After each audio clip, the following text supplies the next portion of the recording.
সুস্থ আছো? আলহামদুলিল্লাহ, আমিও ভালো আছি, সুস্থ আছি। এই তো আমি রেহানা ইসলাম নিয়ে আসলাম তোমাদের মাঝে ডেইলি ব্লগ। তো বন্ধুরা, আমি এই যে রাইস কুকারে দেখো ডালটা বসা দিছি। এই ডালটা আমি খাবো ভর্তা সিদ্ধ করে। তো রাইস কুকারে আমি ডালের ভর্তাটা বসা দিছি সিদ্ধ। আমার ভিডিও যদি ইউটিউব থেকে দেখে থাকো তাহলে লাইক দিয়ে দিও, কমেন্ট দিয়ে দিও, শেয়ার করে দিও। আর আমার ভিডিওটি যদি ফেসবুকে থেকে দেখে থাকো তাহলে বন্ধুরা ফলো দিয়ে দিও। তো আমি ডালগুলো সিদ্ধ করে নিব, হলুদ দিয়ে দিছি, লবণ দিয়ে দিছি। তো বন্ধুরা আমার সাথে থাকো। মাছ এই ডিমগুলো বাইরেছে, তো এই ডিমগুলো রান্না করব। তো কিভাবে রান্না করব বন্ধুরা তোমাদের সাথে শেয়ার করব, কারণ তোমরা আমার আপনজন আর পরিবারের একটা অংশ। তো বন্ধুরা আমার সাথেই থাকো।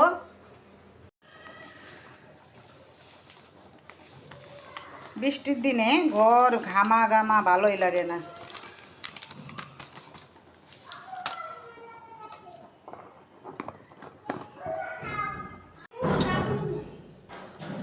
তো ডালগুলো হয়ে গেছে সিদ্ধ করা। এটা ঠান্ডা হইলে আমি ভর্তা বানাবো বন্ধুরা। সিদ্ধ করা হয়ে গেছে, আলু সিদ্ধ বসাই দিছি। তো এই যে এদিকে আমি লবণ দিব। আর বন্ধুরা এটা কোনো খেলার রান্না না, এটা আমাদের খাবারের রান্নাই, এটা আমরা খেলবার বসি নাই। তোমরা কেউ কিছু মনে করো না যে দেখো আবার বড় হয়েছে, বড় হইয়া কুকারে রান্দা বুড়া মেশেরি। তো বন্ধুরা কিছু মনে করো না।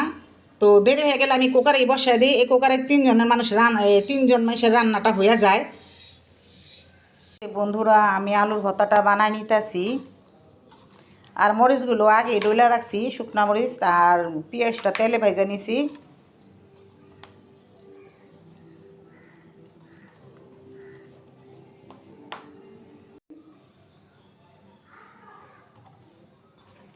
তো আলুটা আগে ভালো করে চেটকে নিছি। তো সরষের তেল দিয়ে মাখাইয়া ভর্তাটা বানাবো।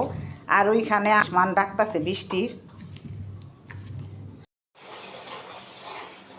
তো বন্ধুরা আমি এই যে মাছের ডিমটা রান্নার জন্য এই যে মশলাগুলো বসাই দিছি। তো এটা আমি ভালো করে কষিয়ে আসছে ডিমটা ছাড়বো।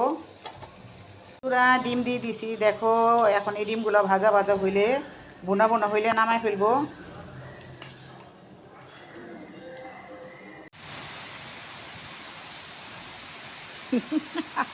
এই বৃষ্টি দেখে মাথার দেবইয়া থাকেন, কি বৃষ্টি।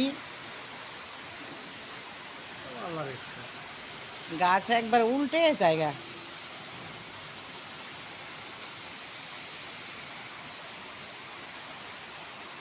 যে ডিম ভাজিটা হয়ে গেছে, এখন আমি একটু মরিচটা দিয়ে নামাই ফেলবো। আমি ভাজা ভাজা করলাম না, কারণ মরিচটি অনেক ঝাল।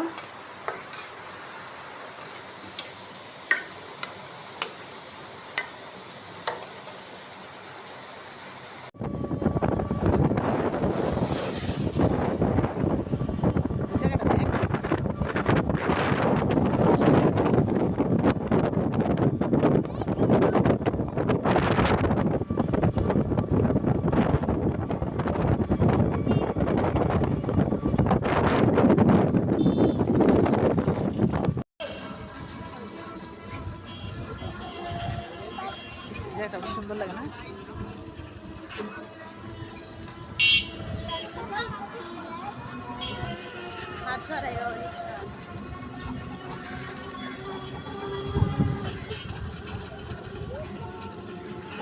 বন্ধুরা আমাদের রান্না বাড়া হয়ে গেছে। এই যে এখানে আছে মরিচ ভর্তা, এটা আমার জন্য। এটা হচ্ছে ডিমের কিমা। আর এসে আলু ভর্তা, আলু ভর্তা তিনজনের জন্য। ডাইলের ভর্তা এটা হচ্ছে দুজনের জন্য। আমি ডাইল ভর্তা খাই না, মরিচ ভর্তা খাবো আর ডিমের কিমা খাবো, পাতলা ডাইল খাবো। তো কেমন হয়েছে বন্ধুরা কমেন্টে জানাও। আর তোমরা সবাই ভালো থাকবা, সুস্থ থাকবা। আল্লাহ হাফিজ।